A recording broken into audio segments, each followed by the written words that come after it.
Meet Deathstroke, notorious captain of the Ravager. This is Flashpoint episode 34 from Deathstroke and the Curse of the Ravager #1 in Separation Anxiety. Now, the Ravager is lost, along with Deathstroke's crew. A week earlier, he was in pursuit of the Scartaros, commanded by his sworn enemy, Warlord. Slade's crew boards the ship and causes mayhem. The battle is fierce. Although Deathstroke had all the advantages and took out the ship, he lets Warlord escape. Slade and his men were looking for something on that ship, his daughter Rose Wilson, but this was not her, so they interrogated the men they had captured. After a successful gathering of intel, they have a location to search, an island prison called St. Helena. With the war in full effect and half of Europe underwater, Deathstroke and Warlord have risen as the two most feared pirates in the world. But none of this fulfills Slade if he's missing his daughter. Deathstroke and his crew arrive in St. Helena. They make quick work of the guards and found their way to the holding cells.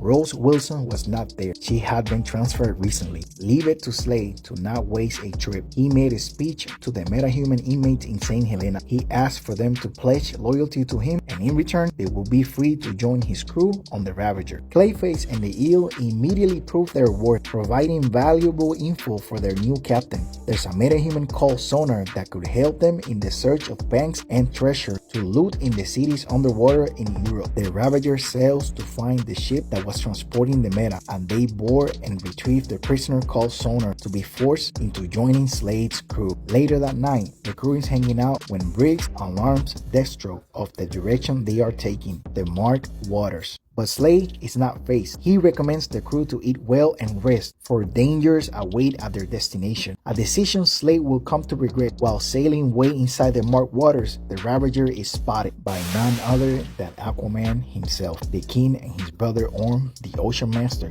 board the ship and brutally attack Deathstroke and his crew.